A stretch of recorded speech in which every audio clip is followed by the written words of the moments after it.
5 साल हुए उस एनिवर्सरी को मनाते हैं।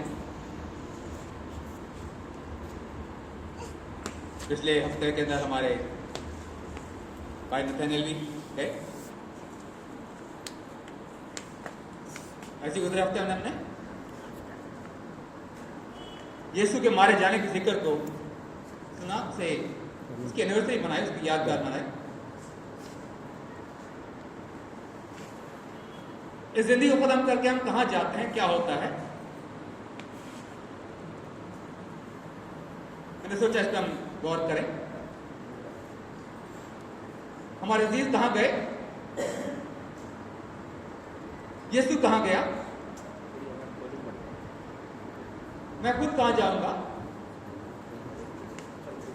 अभी हमें धुंधला सा दिखता, बहुत क्लियर नहीं है, मैं भी ज्यादा नहीं जानता हूं कि जितना कलाम ने बताया है उसको जानने की कोशिश करेंगे।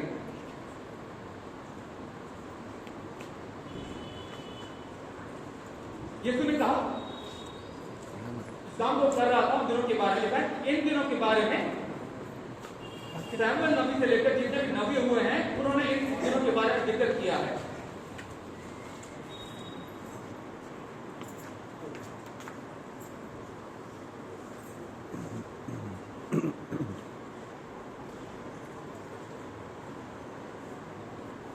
बाइबल के नबी जो बात करते हैं वो डायरेक्ट बात करते हैं, उदाहरण से कहा मैं बता रहा हूं, और कुछ जो बाइबल की हिस्ट्री में बात करती है। और पहले सैमुएल की दूसरी के अंदर, दूसरे तीसरे बाब, चौथे बाब के अंदर एक जिक्र आता है। मुझे कहानियों से अच्छी बातें समझ आती हैं तो उसी का जिक्र करूंगा मैं। फिलिस्तीनियों के साथ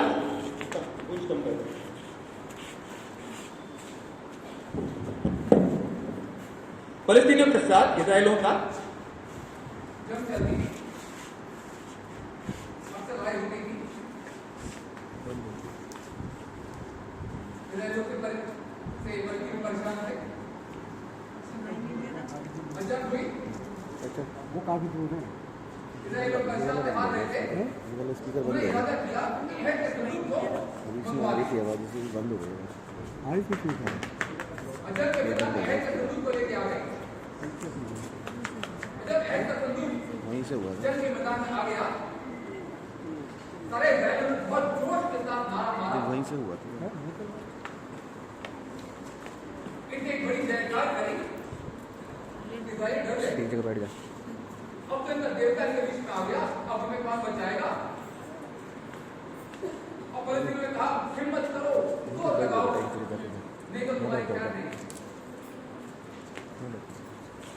तो हमने पूरे जोर से जंग लड़ी।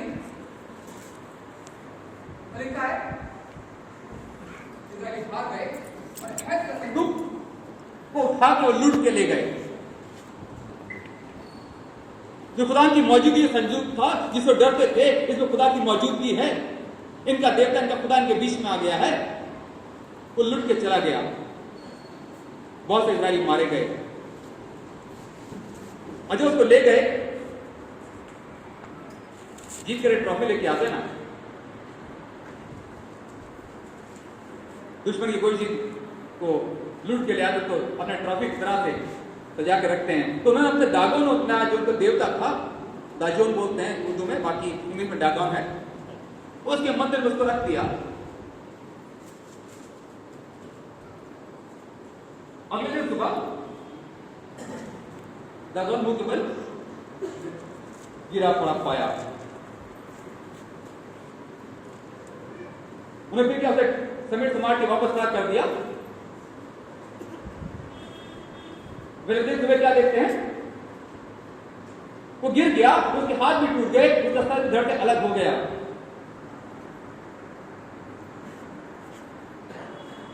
ये देवता जिसको बहुत बड़ा समझते थे, उसको पूछते थे, और फिर उनको मुसीबतें आनी शुरू हुई, बहुत सी वबाएं आने लगी, बीमारियां आने लगी, वो लोग मरने लगे। उन्हें कहा भेजो, यहां से भेजो, ये तो मुसीबत आ गई, हम तो मर रहे हैं। इसकी वजह से दागोन जो हमारे, ये जो इजराइल का खुदा हमारे बीच में आ गया है, ये अहद का संदूक आगे हमारे बीच में आ गया, ये तुम्हारे लिए मुसीबत हो गया, इसको निकालो। वो दूसरे एक और शहर में भेजने लगे। वो गुस्सा हो गए, अरे ये मुसीबत हमारे पास क्यों भेज रहे हो, हमको मरवाना चाहते हो क्या? अब उनके बुजुर्गों ने मीटिंग करी, क्या करें? उन्होंने कहा इसको वापस भेज दो, ये हमारे लिए बहुत मुसीबत है, हम तो हलाक हो जाएंगे हमारे साथ रहा, इसको वापस भेज दो। उन्होंने एक बैलगाड़ी ली, उसमें रखा, लंबी कहानी में डिटेल में नहीं जाऊंगा, जैसे उसको रखा वो सीधे सीधे इजराइल के इलाके में चली गई।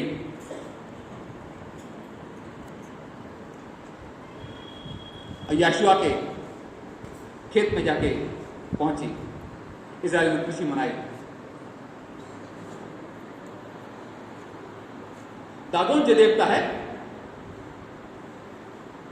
वो मछली का देवता कहते हैं। मैं कई बार गूगल में सर्च करता हूं, बहुत कुछ मिल जाता है, रिसर्च करते लोग दिखते हैं। और दागोन वो देवता है जो मौत के जब मुर्दे जाते हैं उस जगह का दरोगा, उसका पहरेदार है, उनकी मैथोलॉजी के मुताबिक।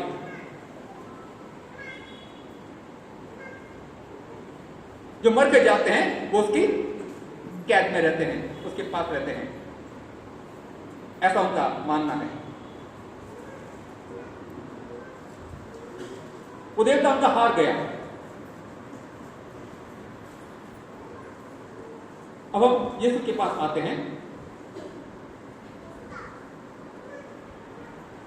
उनका बादशाह आया, उनको बचाने वाला आया, बहुत से काम किए, और फिर पाम संडे के दिन हम देखते हैं उन्हें बहुत जोर से जय जयकार ललकारी, इतना शोर मचाया, हमारा बादशाह होसन्ना, दाऊद की संतान की होसन्ना, हमें बचाओ, हमारा बादशाह हमारी जंग लड़ने को आ गया।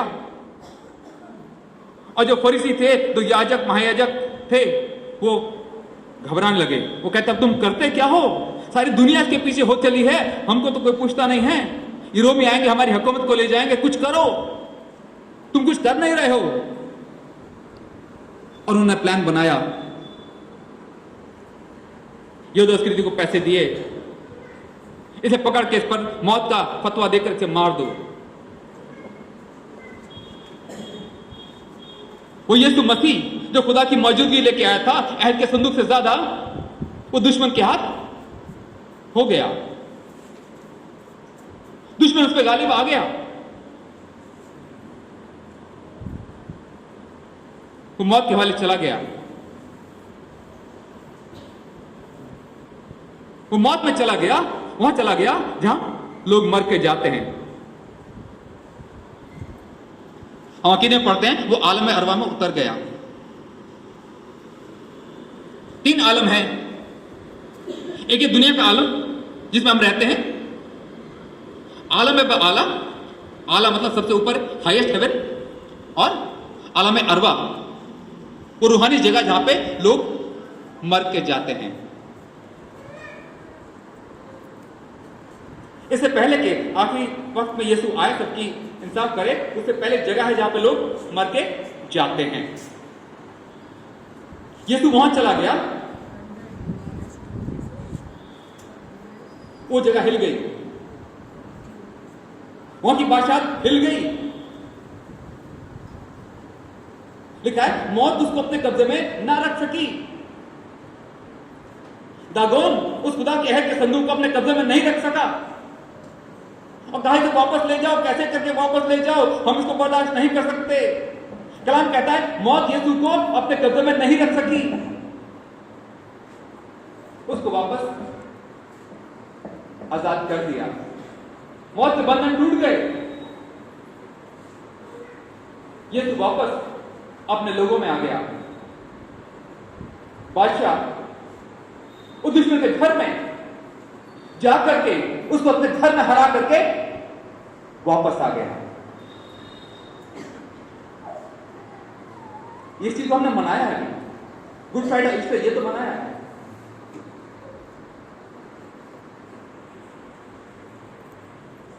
दागोन का देवता है,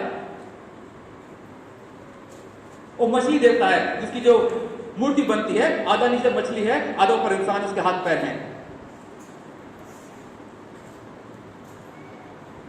यीशु ने कहा कि जिस तरह यूना नबी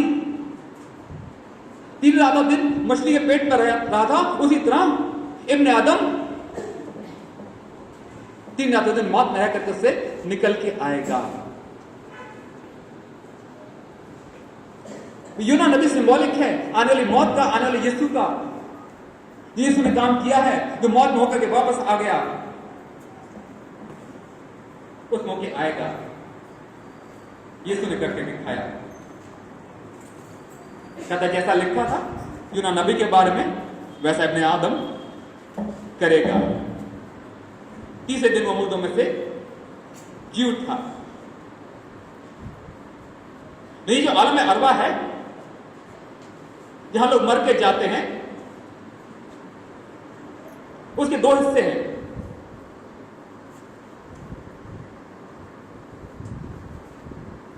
जब लाजर और अमीर आदमी की कहानी सुनते हैं,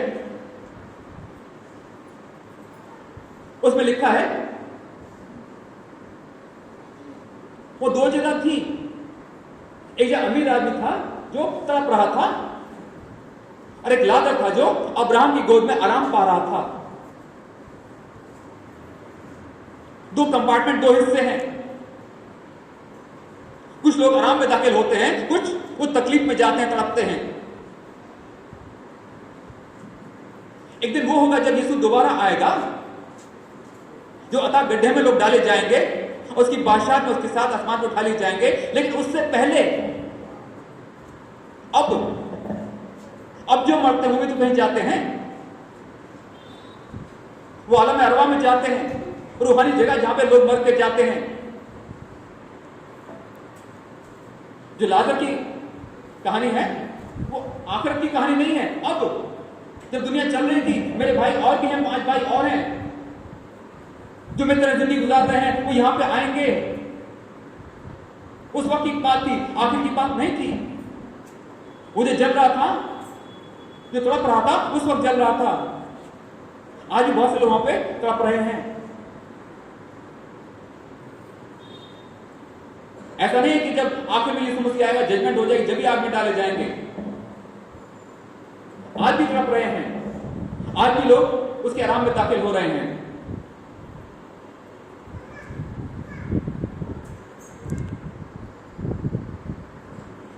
लिखा है यीशु के बारे में किधर बोलते हैं, वो आलम अरवा में उतर गया। हाँ बोलते हैं ना, अब तक याद है, वहां चला गया जहां लोग मर के जाते हैं। उस हमारी मौत सही है तो वो जगह भी सही है जहां पे लोग मर के जाते हैं, जहां से जाके वापस नहीं आते हैं।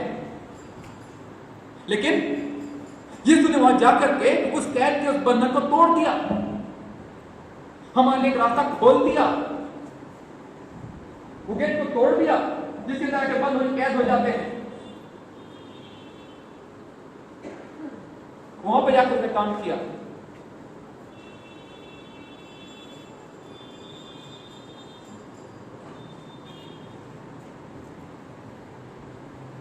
यीशु कहता है, कलाम कहता है, ईमान वालों के लिए एक सबत का आराम बाकी है। हाँ? यह लिखा है वो मेरे आराम में दाखिल ना होने पाएंगे।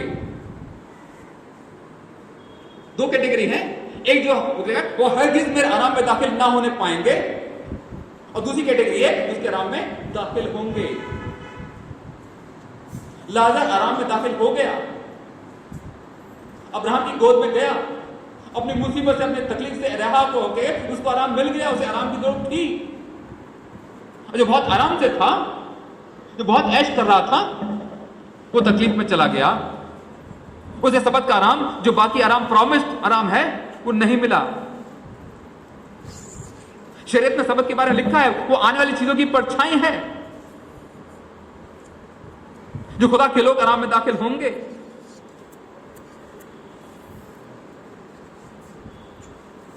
और जब वहां पहुंचे तो फिर मुश्किल है। वो चाहता है, जो अमीर आदमी, मैं इस मुसीबत में पड़ गया, अभी मेरे 5 भाई और हैं, वो भी ऐसे ऐश इशरत में जी रहे हैं, कोई बड़ा गुनाह कर रहे हैं ऐसे नहीं लिखा था, बस खाते पीते मौज करते थे, एंजॉय कर रहे थे लाइफ। कोई बहुत बड़ा गुनाह, डकैती, खून, चोरी, जनाकारी कर रहे थे, ऐसा कुछ नहीं लिखा। सिर्फ अपनी लाइफ को एंजॉय कर रहे थे। उसने कहा कि लाजर को वहां भेज दे, वो मेरे भाइयों को बता दे कि आगे ये होने वाला है, कम से कम उनको वार्निंग मिल जाएगी, वो अपनी लाइफ को बदल लेंगे, वो तौबा कर लेंगे, वो ईमान ले आएंगे। अब्राहम ने क्या कहा? उनके नबी तो हैं, वो उनकी सुने। नबी तो है, बताने वाले हैं, टीचर उनकी सुन लेना। तो उस अमीर आदमी ने एक बात कही थी, हाँ नबी हैं, बताने वाले हैं, सदियों से होते आए हैं, लेकिन अगर कोई मुर्दों में से जिंदा हो जाएगा तो वो मान लेंगे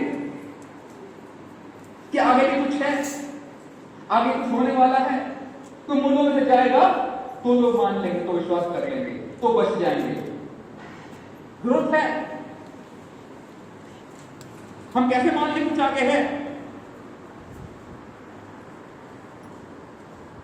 यीशु मसीह ने वो कर दिया, वो मुर्दों में से जिंदा हो गया, ताकि लोग इस आगे की जिंदगी के बारे में ईमान लाएं, ताकि तैयारी करें, उस अमीर आदमी की तरह ना हो जाएं जो बेफिक्र होकर चल रहा था, बड़े आराम से जा रहा था और कहां पहुंच गया, उसे बाद में रिपेंट कर रहा है।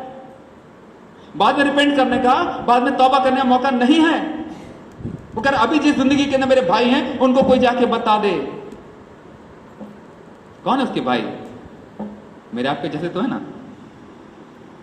बहुत मौज मस्ती में चल रहे हैं, बड़े आराम से चल रहे हैं, ये भी है, वो भी पता, ये भी दे दे, वो भी दे दे, ये बड़ा मकान दे दे, दूसरी गाड़ी दे दे वगैरह, मेरे बच्चों का ये सक्सेस हो जाए, वो हो जाए।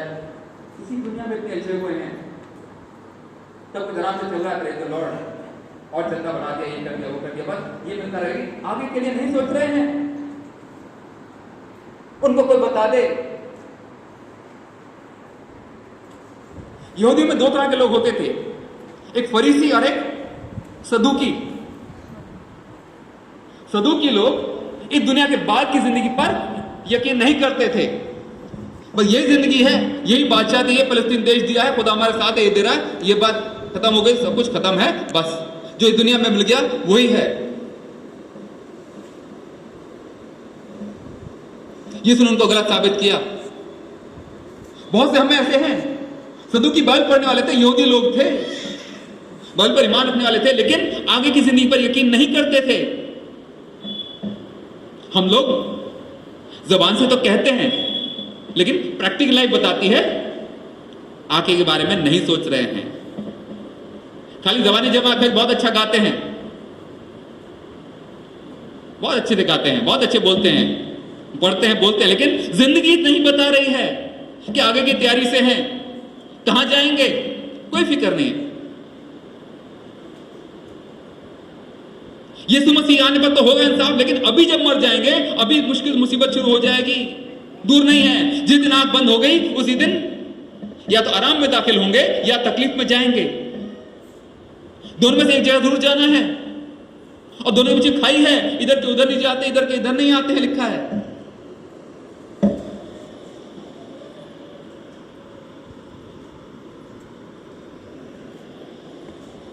जिस जगह में यीशु गया, उस मौत में चला गया, उस रूहानी आलम में चला गया जहां पे लोग मर के जाते हैं, जहां मैं और आप जाएंगे। वहां से उसकी कैद के बंधन से तोड़ दिया, वहां से निकल आया। मौत उसको कब्जे में नहीं रख सकी। ऐड के संधि को उन्होंने खुद से वापस भेज दिया, भैया ये हमारे बस की नहीं, इसके यहां रखना, इसके यहां पर रहने प्रॉब्लम है, इसे भेज दो, वापस भेज दो। यीशु मसीह ऐसे ही वापस आ गया, वो दागोन पर फतेह पा करके आ गया, उसके घर में जाकर उसको मार के आ गया, उसका मुंह तोड़ करके, उसके हाथ तोड़ करके आ गया। ये फतेह है। शैतान ने सोचा मैं जीत गया, लेकिन वही उसकी बड़ी हार हो गई। फिलिस्तीन ने सोचा वो जीत गए, लेकिन मुसीबत आ गई। यीशु मसीह की सलीब से बड़ा काम हो गया, उसने मौत पर फतेह हासिल कर ली। लिखा वो तीनों आलम पर राजा है। इस दुनिया में आलम बाले पर और आलम अरवा, तीनों पर उसकी बादशाहत है। जिसको उसने देखा नहीं उसमें क्या बादशाहत होगी। वो गया है वहां पे अपनी बादशाहत दिखा करके आया है। लिखा है वहां पे उनको प्रचार किया जो नूह के वक्त में, जो नूह के वक्त में मारे गए थे, उनको बता के आया, खुशखबरी सुना के आया।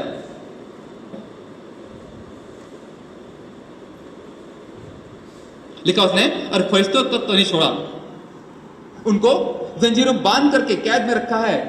एक आखिरी दिन जब वो अथाह गड्ढे में आग में डाले जाएंगे, लेकिन अभी जंजीरों बंधे हैं, तकलीफ में हैं।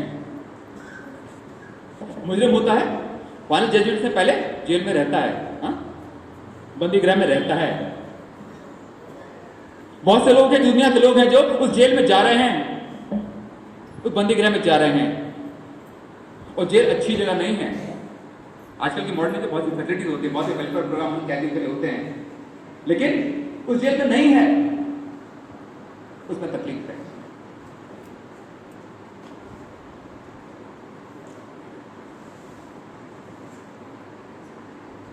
यीशु के साथ एक और गुनहगार भी सलीब पर लटका था। वो ईमान ले आया, उसने अपने आप को गुनहगार कह दिया, सदा के लायक कह दिया। उसने यीशु की बादशाह को ईमान से जान लिया और कहा जब तो अपनी बादशाह में मुझे याद करना। और यीशु ने वादा कर दिया, क्या आज ही तू मेरे साथ फिरदौस में होगा। उन्हें नहीं कहा जब मैं फिर लौट के आऊंगा, अपनी बादशाह में आऊंगा, अपने फरिश्तों के साथ आऊंगा, तब तुझे लेके जाऊंगा, तब तक तू यहीं पड़े रहना। नहीं, उन्होंने कहा आज ही तो मेरे साथ फिरदौस में होगा। जहां अब्राहम था, जहां लाजर गया था, वो आराम में दाखिल हो गया। हम अपने बारे में क्या सोचते हैं? आजकल यंग लोग जानते हैं फ्यूचर रेडी। 5G आ रहा है, ये अब 5G फोन लोगों ने पहले से कभी आया नहीं है, पहले से 5G फोन खरीदने शुरू कर दिए, जो टेक्नोलॉजी और ये फ्यूचर के लिए है, अभी तो नहीं है लेकिन फ्यूचर के लिए है। आज से 10 साल 5 साल के फ्यूचर रेडी हो रहे हैं, लेकिन इससे आगे फ्यूचर रेडी हैं कितने लोग हैं? नहीं है, बस शॉर्ट साइटेड हैं। 5-10 साल सोचते हैं, फिर तो टेक्नोलॉजी और आ जाएगी, वो फ्यूचर रेडी, फिर आगे एक बार सोचेंगे, वक्त आएगा सोच लेंगे। लेकिन जहां पे हमेशा हमें बहुत सालों के लिए जाना है, यीशु का आना होगा, इस साल आएगा, 10 साल में, 100 साल, 1000, हम नहीं जानते, लेकिन आलम अरवा में हम अभी चले जाएंगे जब मौत हो जाएगी। जब हमारे अजीज, हमारे बुजुर्ग गए हैं, जब यीशु होके आया है, जहां लाजर गया, जहां वो डाकू चला गया, फ्यूचर रेडी है, वो वक्त आ रहा है, रुकेगा नहीं, वो वक्त आने से रुकेगा नहीं। लोग सोचते हैं आखिर दिनों में, अरे दुनिया ऐसी चलती रहेगी, कुछ नहीं होगा, लेकिन ऐसा होगा। खुदा ने बताया है, खुदा ने करके दिखाया है। यीशु वहां होके आया है और उसने बता दिया है। हम जाने हम कहाँ की तैयारी करते हैं, क्या हम फ्यूचर रेडी हैं या नहीं है? खुदा ने आपको बताया।